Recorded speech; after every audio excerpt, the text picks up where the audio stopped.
नमस्कार दर्शकों, आप देख रहे हैं प्रदेश तक और मैं हूं आपके साथ यश पाठक।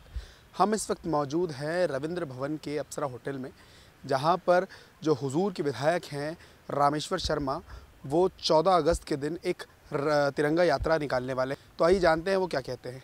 आप सबको वंदे मातरम। 14 अगस्त को कर्मश्री संस्था एक विशाल तिरंगा यात्रा निकालती है। उस तिरंगा यात्रा में भोपाल के हजारों की संख्या में टू व्हीलर वाहन सम्मिलित होते हैं और doctor Shyama Prasad Mukherjee Nagar mother Teresa school से शुरू होकर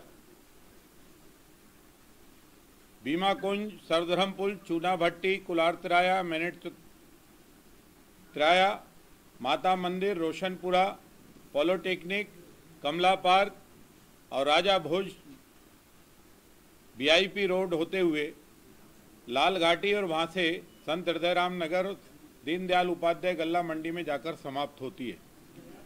ये यात्रा भारत के प्रधानमंत्री आदरणीय नरेंद्र मोदी जी ने हम सबको एक सौभाग्य की दिया है, क्योंकि पहले राष्ट्रीय ध्वज केवल सरकारी इमारतों पर और मंत्रियों के बंगले पर और गाड़ियों पर लगा करता था। लेकिन भारत में एक बात ये भी तय हुई कि भारत के जनमानस का राष्ट्रीय ध्वज है, इसलिए भारत के हर घर पर तिरंगा हो, और इसलिए घर घर तिरंगा, हर घर तिरंगा, इस अभियान के तहत जो माननीय प्रधानमंत्री जी ने आह्वान किया है, देश भर में ये अभियान बहुत तेजी से चल रहा है। हम भोपाल के अंदर भी सभी घरों पर नागरिकों के अपील के साथ झंडे को अधिकतर घरों तक पहुंचाने का, और जिनको जरूरत होती है वो उनको स्थल भी बता देते हैं। एक तिरंगा अभियान, घर घर तिरंगे लगाने का अभियान भी किया जाता है। साथ में ये विशाल तिरंगा यात्रा ये अखंड भारत के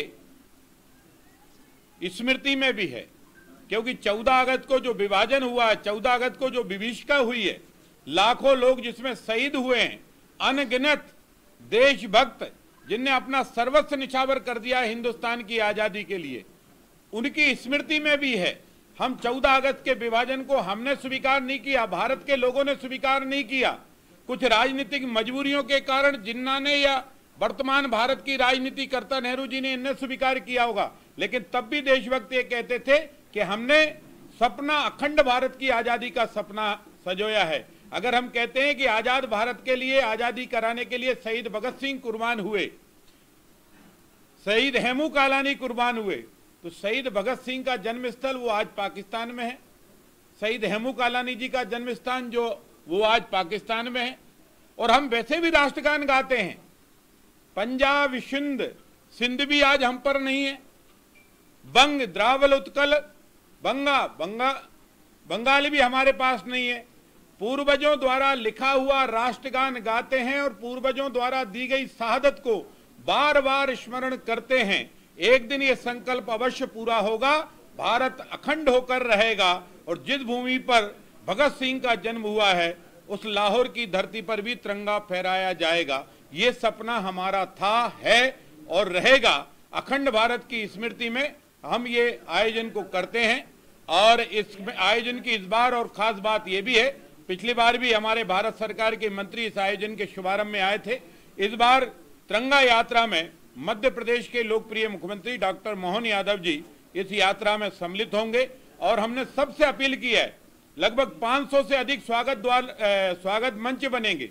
व्यापारी संघ बना रहे हैं, जगह जगह जो कॉलोनी मोहल्ला समिति हैं वो बना रहे हैं, नागरिक बना रहे हैं, स्कूल, कॉलेज, छात्र, सभी को आह्वान किया है कि ये तिरंगा किसी एक का नहीं है, ये राजनीतिक दल से ऊपर उठकर सोचो। ये तिरंगा हमारी शान है, हमारी पहचान है और हमारी जान है, और पूर्वजों ने जो हमें दिया है उसको बनाकर रखना ये हमारा संकल्प है। इस संकल्प को लेकर ये तिरंगा यात्रा है। इस तिरंगा यात्रा को आपके माध्यम से हम जन जन तक पहुंचाने की अपील करते हैं, और सबसे प्रार्थना करते हैं कि अपने घर पर तिरंगा जरूर लगाएं, और हो सके तिरंगा यात्रा में अगर गाड़ी लेकर सम्मिलित, टू व्हीलर लेकर सम्मिलित नहीं हो सकते तो कोई बात नहीं, जहां से तिरंगा निकले वहां खड़े होकर, और नहीं तो अपनी छत पर खड़े होकर हम आपको देखें, आप हमको देखें, पर दोनों हाथ जब देखें तो एक दूसरे के हाथ में तिरंगा देखें।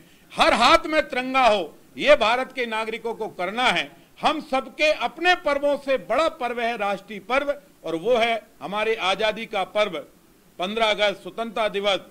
इस पर्व को ऐसे मनाएं कि दुनिया जब इस पर्व की रिपोर्टिंग ले तो उनकी आंखें खुल जाएं और वो कहें भारत कल भी एक था, आज भी एक है, और मोदी जी के प्रयासों से हम प्रगति के पथ पर भी आगे बढ़ेंगे और एक दिन अखंड भारत का सपना भी पूरा करेंगे।